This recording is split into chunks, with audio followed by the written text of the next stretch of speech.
On nous a tous appris qu'il fallait limiter les naissances. Mais on ne nous a jamais dit pourquoi il fallait limiter les naissances. Et vous voyez que ce débat revient de plus en plus. Moi, je vous dis, du haut de toutes les grandes études que j'ai faites, et après avoir vécu 22 ans en Europe, en Suisse notamment, que l'Afrique est un continent sous-peuplé. Et je considère que l'Afrique doit continuer à peupler sa terre. Parce que c'est ça qui fera la force de l'Afrique. Quand un soi-disant intellectuel le dit, ça peut paraître suspect. Parce que on a l'impression de sortir du moule. Mais justement, on nous a mis dans un moule qui ne convient pas à nos besoins de développement. Moi, jeune, je me demandais toujours, mais pourquoi les Européens ont réussi à nous coloniser? Parce que bon, on voit toujours l'Afrique. C'est des grandes surfaces, on voit toujours beaucoup de population.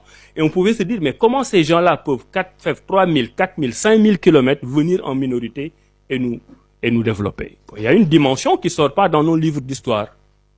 Mais en 1900, il y a un siècle, en Afrique, on était 140 millions. Que 140 millions. C'est presque la moitié de la population du Nigeria actuellement. Et c'est toute l'Afrique.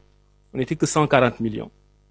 Et en 1900, la toute petite Europe était à 420 millions d'habitants.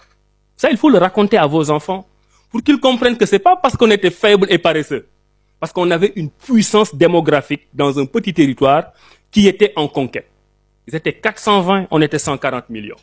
Donc en 1900, l'Europe était 3 fois plus peuplée que l'Afrique. Maintenant, si on fait une projection, dans une génération, en 2050, nous serons 2,5 milliards.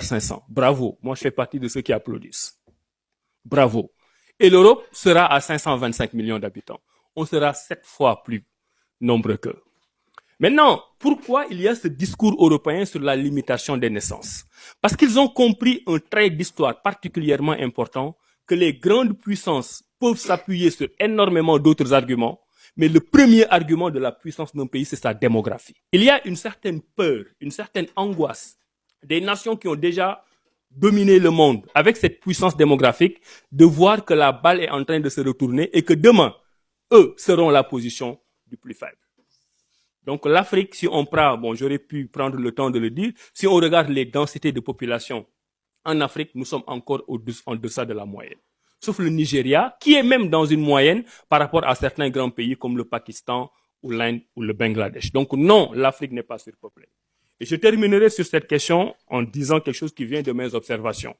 On nous fait croire qu'en faisant beaucoup d'enfants, nous aurons des problèmes. Pourquoi?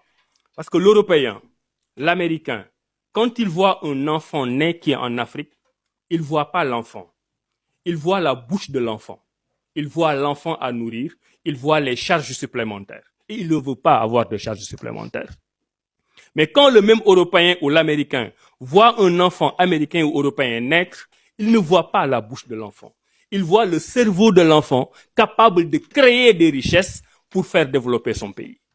Donc l'enfant africain est une bouche, l'enfant américain ou européen est un cerveau capable de créer des richesses. C'est à nous de changer ce paradigme pour dire que nous pouvons être pauvres et être en manque de moyens, mais nous voyons en nos enfants des potentiels qui régleront les problèmes de demain.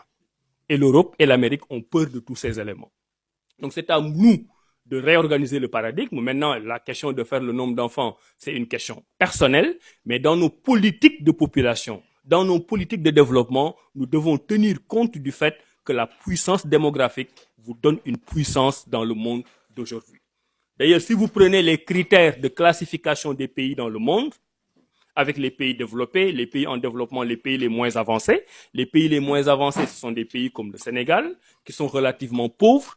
Le critère démographique joue un rôle tellement important que si vous êtes au-dessus de 75 millions d'habitants, quel que soit votre niveau de pauvreté, on ne peut pas vous classer dans la catégorie des pays les moins avancés.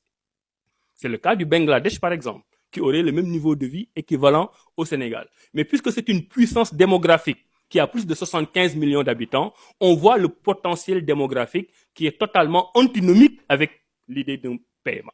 Et ceux qui font ce classement le savent. Donc il faut que l'Afrique sorte de ce paradigme. Il nous faut une transition démographique pour qu'en 2050, on ait nos 2,5 milliards d'habitants et qu'on domine ce monde. C'est possible.